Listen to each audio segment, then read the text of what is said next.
bonjour ou bonsoir en fonction de là où vous vous trouvez. En Côte d'Ivoire, c'est bonjour. Il est midi moins 5 minutes. Au Bénin, c'est déjà bonsoir ou bien bon après-midi. Ou bien bonjour et bonsoir à tous. Merci de rejoindre encore une fois ce live de Santé Réussite TV. Nous avions commencé hier par parcourir ce livre, L'héritage, la pièce maîtresse. Ce que j'aurais aimé qu'on me dise plutôt santé, choix, discipline et liberté. Un livre de 30 chapitres, mais qui fait à peine 100 pages, 99 pages. Déjà, là, à la page 99, vous avez les annexes.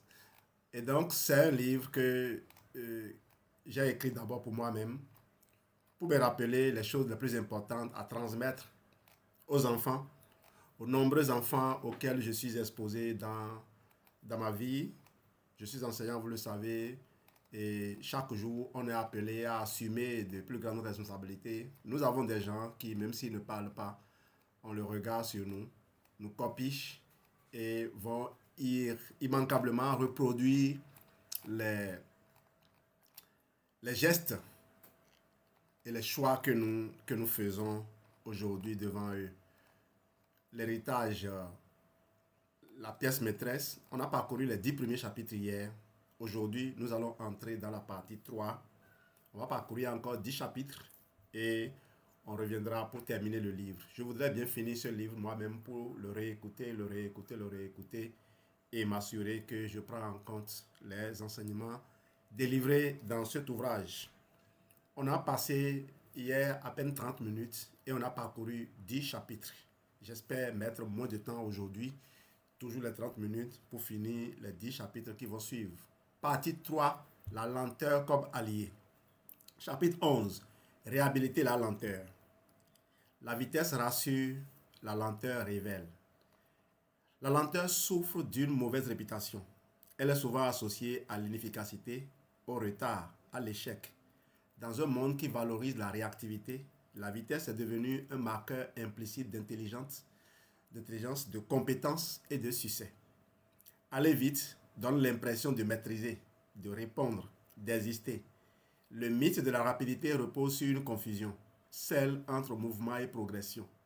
Faire vite n'est pas toujours avancer. Parfois, c'est simplement éviter de s'arrêter pour regarder ce qui ne va pas. La vitesse agit comme une anesthésie émotionnelle. Elle occupe l'esprit, elle remplit les journées, elle empêche les questions de remonter à la surface. Quand tout s'enchaîne sans pause, il n'y a plus d'espace pour ressentir, ni douter, ni pour douter, ni pour ajuster. On continue, porté par l'élan, jusqu'à l'épuisement ou la rupture. Ralentir devient alors menaçant, parce que ralentir, c'est sentir, c'est voir ce qui a été repoussé, c'est parfois constater que certaines directions ne sont plus justes. Il existe pourtant deux formes de lenteur. La lenteur subie, imposée par la fatigue, la maladie, l'échec, et la lenteur choisie, décidée avant que le corps ou la vie ne l'impose. La première est souvent vécue comme une humiliation, une perte de contrôle, un arrêt forcé. La seconde est un acte de lucidité, un choix stratégique, une manière de reprendre la main sur le rythme avant qu'il ne devienne destructeur. Réhabiliter la lenteur ne signifie pas renoncer à l'ambition ni à l'action. Cela signifie accepter que certaines choses essentielles demandent du temps, que la compréhension, la réparation, la transformation ne se produisent pas à la cadence que l'on exige d'elles. La lenteur choisie permet de remettre de la qualité dans les gestes, de la précision dans les décisions, de la cohérence dans les trajectoires. Ce chapitre ne propose pas de ralentir partout tout le temps. Il invite à distinguer les espaces où la vitesse est utile de ceux où elle est toxique. À reconnaître que la lenteur, loin d'être un défaut, peut devenir une alliée. Car ce que l'on gagne en vitesse se perd parfois en clarté et ce que l'on perd en vitesse peut paradoxalement rendre l'ensemble plus solide. Chapitre 12. La lenteur comme méthode de réparation. Ce qui se répare trop vite se brise à nouveau. Jean-Louis Dossou. La réparation n'obéit pas à l'urgence. Elle suit ses propres lois, indépendantes de nos calendriers, de nos objectifs de notre impatience. Le corps en particulier guérit à son rythme et ce rythme n'est pas négociable.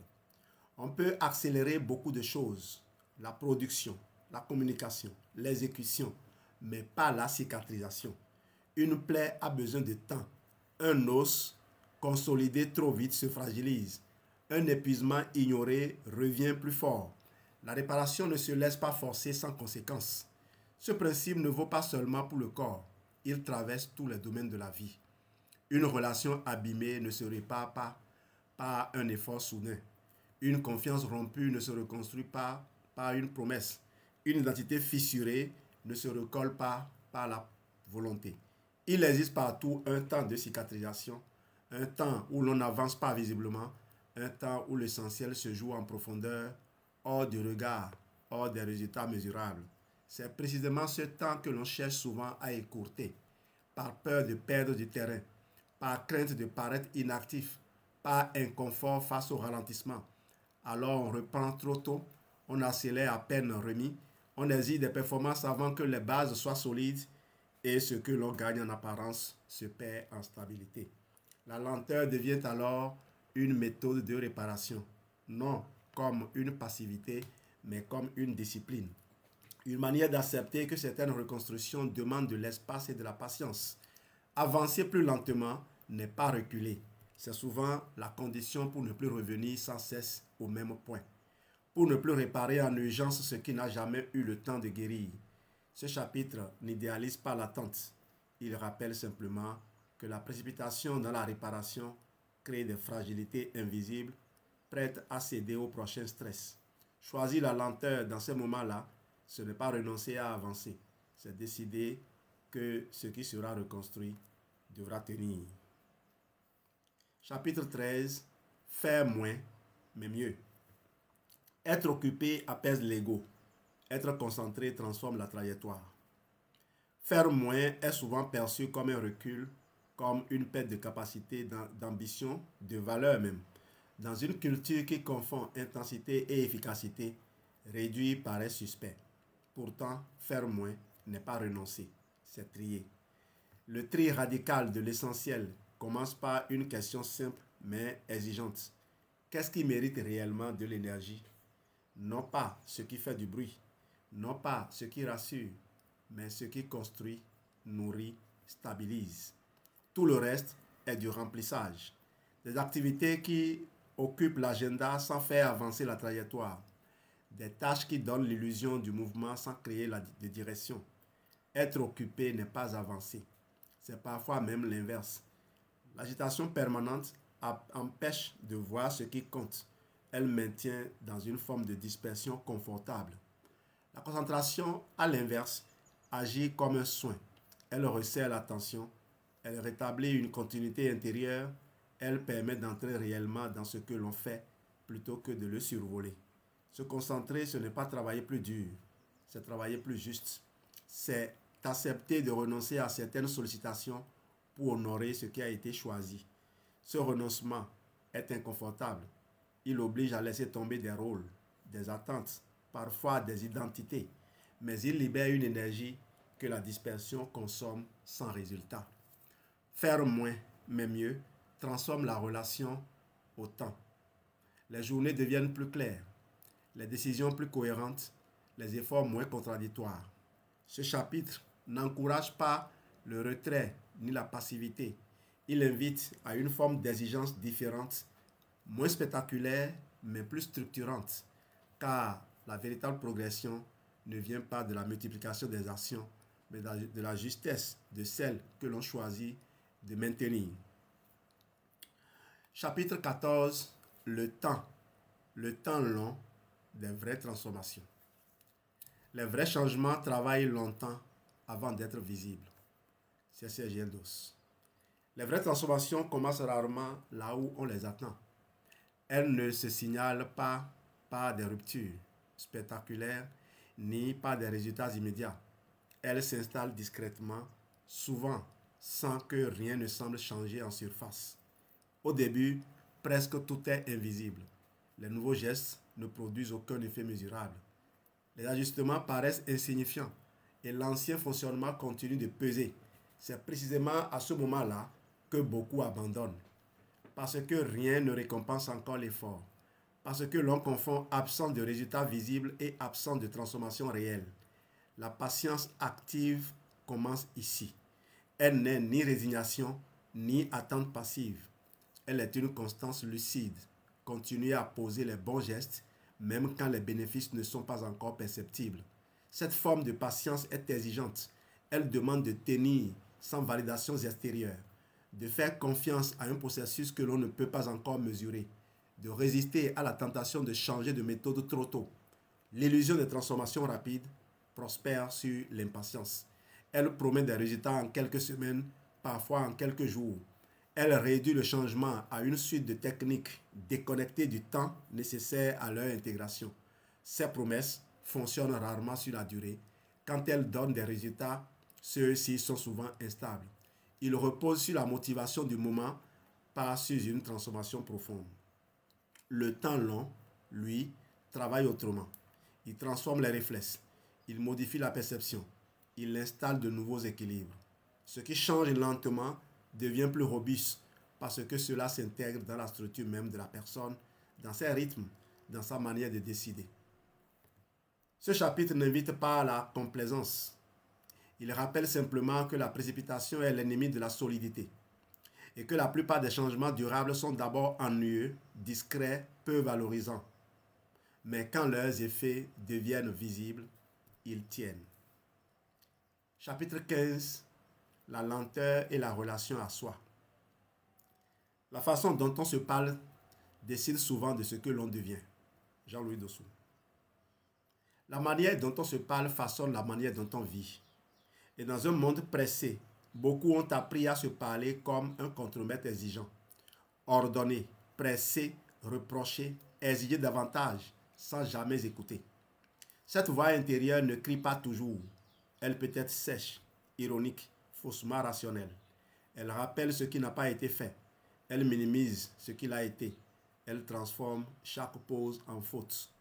Ralentir met cette voix en lumière, car quand l'agitation cesse, le dialogue intérieur devient audible. Et ce que l'on découvre n'est pas toujours bienveillant. Ne plus se parler comme un contremaître ne signifie pas renoncer à l'exigence. Cela signifie changer de posture. Passer du commandement à l'accompagnement, de la pression constante à une exigence ajustée. S'écouter sans se juger est une compétence rarement enseignée.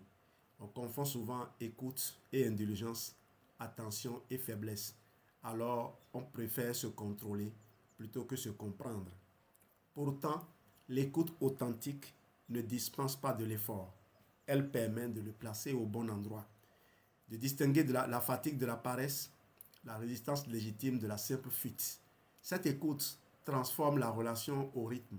Elle rend possible une évolution progressive, cohérente, soutenable. Non pas au rythme imposé par les autres, mais au rythme compatible avec sa réalité. Évoluer à son propre rythme n'est pas se comparer moins. C'est se comparer autrement, à ce que l'on était hier, à ce que l'on peut tenir demain. Ce chapitre n'invite pas à l'autocomplaisance. Il invite à une forme de respect lucide, à reconnaître que la brutalité intérieure n'a jamais produit de transformation durable. La lenteur dans la relation à soi n'est pas un abandon. C'est un changement de langage, un dialogue qui cesse de détruire pour commencer à construire. Et c'est souvent à cet endroit précis que le mouvement redevient possible. Partie 4. La cohérence comme médecine invisible. Chapitre 16. Comprendre la cohérence. L'incohérence fatigue plus que l'effort. La cohérence n'est pas un idéal moral. Ce n'est ni une vertu abstraite, ni un objectif de perfection. C'est une condition de fonctionnement. Quand pensée, parole et acte vont dans la même direction, quelque chose se détend. L'énergie circule mieux, les décisions coûtent moins, le corps cesse de compenser en permanence. À l'inverse, l'incohérence épuise, non par faiblesse, mais par surcharge. Vivre en contradiction permanente demande un effort invisible mais constant. justifier ce que l'on fait, masquer ce que l'on ressent, rationaliser ce que l'on sait déjà. Dire une chose et en vivre une autre crée une tension de fond. Affirmer des valeurs que l'on n'honore pas use lentement. Promettre à soi-même sans tenir abîme la confiance intérieure. Cette fatigue n'est pas toujours identifiable. Elle ne se manifeste pas forcément par des symptômes spectaculaires. Elle s'installe comme un bruit de fond, une perte de goût, un cynisme discret, une lassitude qui ne se repose pas. La cohérence agit alors comme une médecine invisible. Elle ne supprime pas les difficultés, elle ne garantit ni le confort ni la réussite, mais elle réduit les frictions inutiles. Être cohérent, ce n'est pas tout aligner parfaitement, c'est réduire l'écart entre ce que l'on sait, ce que l'on dit et ce que l'on fait. C'est accepter de renoncer à certaines options pour redevenir entier. Cette réduction de l'écart libère une énergie considérable. Non pas une énergie spectaculaire, mais une force calme, stable, durable. Ce chapitre ne propose pas une quête d'alignement absolu. Il invite à observer honnêtement où se situent les principes incohérentes, les principales plutôt incohérences. Je reprends. Il invite à observer honnêtement où se situent les principales incohérences, celles qui demandent le plus d'efforts pour être maintenues, celles que le corps et l'esprit compensent sans relâche. Comprendre la cohérence, c'est comprendre que la santé ne se joue pas uniquement dans ce que l'on fait, mais aussi dans ce que l'on cesse de contredire. Et que parfois la première réparation consiste simplement à arrêter de vivre contre soi. Chapitre 17. Les micro-incohérences du quotidien. Se promettre sans se tenir est une forme discrète de rupture intérieure. L'incohérence n'apparaît pas toujours sous des formes spectaculaires. Elle s'installe le plus souvent dans les détails, dans les écarts discrets entre ce que l'on affirme et ce que l'on vit réellement. Dire une chose et vivre l'inverse devient avec le temps presque banal. On proclame que la santé est une priorité tout en sacrifiant systématiquement le sommeil. On affirme que la famille compte avant tout en étant émotionnellement absent. On valorise la sincérité tout en évitant les conversations difficiles. Ces contradictions ne sont pas toujours conscientes. Elles sont souvent le produit d'un empilement de contraintes, de peurs, de compromis non assumés, mais le corps et l'esprit, eux, les enregistrent. Les promesses jamais tenues à soi-même ont un effet particulier. Elles n'échouent pas dans le bruit, elles échouent dans le silence. Et chaque échec, même minuscule, entame un peu la confiance intérieure. On se dit demain, plus tard, quand ce sera possible. Et peu à peu, ces mots perdent leur valeur. Non parce que l'on ment, mais parce que l'on n'agit pas. C'est ainsi que se construit une double vie intérieure. Une vie déclarée conforme aux attentes, aux discours, aux valeurs affichées, et une vie vécue faite de renoncement, de fatigue, de décisions prises à contre-cœur. Maintenir une double vie demande de l'énergie. Il faut se justifier, expliquer, se convaincre et parfois accuser l'extérieur pour éviter de regarder l'écart. L'épuisement qui en résulte n'est pas toujours attribué à cette incohérence. Il est souvent mis sur le compte du stress, du travail, des circonstances, mais ce sont les frottements internes qui fatiguent le plus. Ce chapitre n'invite pas à une transparence brutale ni à une cohérence rigide. Il invite à repérer les micro-incohérences qui coûtent cher pour peu de bénéfices. Celles que l'on maintient par habitude plutôt que par choix. Car réduire ces écarts, même modestement, c'est déjà alléger la charge. C'est rendre l'existence moins dissonante. Et c'est souvent le premier pas vers une cohérence plus vivable, plus humaine. Chapitre 18. Aligner ses choix avec ses valeurs. Renoncer n'est pas perdre quand cela permet de redevenir entier. Jean-Louis Dessous. Aligner ses choix avec ses valeurs commence rarement par une grande déclaration. Cela commence par une clarification, par la capacité à identifier ce qui compte vraiment au-delà des injonctions, des habitudes et du bruit ambiant. Beaucoup confondent valeurs et préférences. Les valeurs résistent au coup. Elles continuent de compter même quand elles demandent un renoncement. Les préférences, elles, changent selon le confort du moment. Identifier ce qui compte vraiment implique de regarder ce que l'on est prêt à perdre. Du temps, de l'argent, de l'approbation, parfois même une certaine image de soi. Ce travail est inconfortable. Il oblige à reconnaître que l'on ne peut pas tout mener de front, que chaque engagement fort exclut d'autres possibilités. Renoncer n'est pas un échec, c'est une condition de l'intégrité. Tant que l'on refuse de renoncer, on se disperse et la dispersion finit toujours par créer de l'incohérence. Renoncer permet de redevenir entier, de cesser de vivre écartelé entre des directions incompatibles, de choisir une trajectoire qui, même imparfaite, est assumée. Ce choix n'élimine pas les erreurs, mais il réduit les regrets stériles, ceux qui naissent de la trahison de ses propres valeurs. Vivre avec moins de regrets ne signifie pas vivre sans douleur. Cela signifie pouvoir dire, face aux conséquences, j'ai choisi en conscience. Ce chapitre ne promet pas la paix immédiate. Il invite à une forme de responsabilité apaisée, à accepter que toute vie cohérente comporte des pertes, mais que ces pertes sont plus supportables que la dissonance prolongée. Aligner ses choix avec ses valeurs n'est pas une destination, c'est une pratique, une série de décisions imparfaites mais orientées. Et c'est souvent cette orientation, plus que les résultats, qui transforme profondément la relation à soi. On en vient au chapitre 19, la cohérence comme source d'énergie. Pour ceux qui viennent de nous rejoindre, nous développons le livre, l'héritage, la pièce maîtresse. On avait parlé des 10 premiers chapitres hier. On est en train de parcourir les 10 chapitres suivants et plus tard, on verra le reste des chapitres. Ils sont au total 30, mais le livre ne fait pas plus de 100 pages. Chapitre 19, donc, la cohérence comme source d'énergie.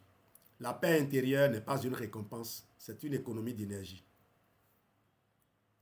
On imagine souvent que l'énergie vient de la motivation, de la volonté ou de la pression, qu'il faut se pousser, s'exiger, se dépasser pour tenir. Mais une autre source d'énergie existe, plus discrète, plus stable, la cohérence. Quand les choix sont alignés avec ce que l'on sait juste pour soi, l'effort change de nature. Il n'est plus une lutte permanente contre soi-même. Il devient un engagement soutenable. La force qui en résulte est calme. Elle ne cherche pas à prouver. Elle ne s'agite pas. Elle ne dépend pas des encouragements extérieurs. C'est une énergie qui ne brûle pas tout sur son passage, mais qui tient dans la durée. Cesser de se battre contre soi-même libère une qualité d'énergie insoupçonnée. Là où il fallait auparavant compenser, justifier, résister, il devient possible d'avancer avec moins de friction. Cette absence de lutte intérieure ne supprime pas les difficultés, elle supprime le gaspillage, celui qui consiste à aller dans une direction tout en se reprochant de ne pas en suivre une autre. La cohérence réduit les contradictions internes et chaque contradiction en moins est une charge déposée. Cette légèreté relative se manifeste souvent de façon subtile. Un sommeil plus profond, une présence plus stable, une capacité accrue à dire non sans agressivité, un rapport au temps moins conflictuel. La paix intérieure est rarement perçue comme une ressource. On la confond avec une absence d'ambition, une forme de retrait, alors qu'elle agit comme un médicament oublié, non spectaculaire, mais profondément réparateur. Ce chapitre ne promet pas un état permanent de sérénité. Il rappelle simplement que vivre en accord avec soi réduit l'usure de fond et que cette réduction est en elle-même une source d'énergie durable. Car une vie cohérente ne rend pas tout plus facile, elle rend l'effort plus juste. Et c'est souvent ce juste effort qui permet d'aller plus loin sans se perdre. Chapitre 20. Si ce chapitre finit la partie, on s'arrêtera là. Sinon, j'aimerais bien finir cette partie et on verra le reste plus tard. Chapitre 20 donc, réparer la cohérence après s'être trahi. Se réparer commence le jour où l'on cesse de se mentir avec élégance. Il n'existe pas de parcours parfaitement cohérent. À un moment ou à un autre, chacun se perd, par fatigue, par peur, par nécessité apparente. Se trahir ne relève pas toujours d'un manque de courage. C'est souvent le résultat d'une adaptation prolongée à des contraintes mal nommées. Mais ce qui a été fait n'en disparaît pas pour autant. Réparer commence par une reconnaissance honnête. Reconnaître où l'on s'est perdu, sans se juger, sans se justifier, sans réécrire l'histoire pour se rendre plus acceptable. Cette lucidité est inconfortable. Elle oblige à regarder ce que l'on a sacrifié, parfois en toute conscience, mais elle est indispensable, car on ne répare pas ce que l'on refuse de nommer. Vient ensuite la question du pardon, non comme une absolution magique, mais comme un geste de responsabilité. Demander pardon ne signifie pas s'écraser ni s'accuser indéfiniment. Cela signifie reconnaître l'écart, mesurer ses effets et s'engager à agir autrement. Le pardon à soi-même est souvent le plus difficile parce qu'il confronte à une exigence simple, redevenir digne de sa propre confiance. Reconstruire cette confiance ne passe pas par de grandes promesses, elle se reconstruit par des actes modestes tenus dans la durée, par des engagements réalistes, par des choix cohérents, même discrets. Chaque parole tenue répare un peu, chaque limite respectée restaure quelque chose, et peu à peu, la relation à soi cesse d'être conflictuelle. Ce chapitre ne promet pas l'effacement du passé, il rappelle que la cohérence n'est pas une ligne droite, mais une capacité de correction, une manière de revenir vers soi après s'en être éloigné, car la véritable fidélité à soi ne consiste pas à ne jamais se tromper, mais à ne pas persister dans ce qui nous éloigne. Et c'est souvent à partir de cette réparation silencieuse qu'une cohérence plus profonde devient possible. On vient de finir ainsi le chapitre 20 et aussi la partie 4. Bonne nouvelle, on va s'arrêter ici. On reviendra prochainement pour finir le livre, en continuant bien sûr avec la partie 5, ce qui doit être transmis aux enfants. Le chapitre 21, ce que j'aurais voulu qu'on me dise plus tôt. On reviendra sur ça prochainement. Merci de votre présence dans ce live court. J'ai prévu faire moins de 30 minutes. J'y suis arrivé. Dieu soit loué. Merci à vous et à très bientôt.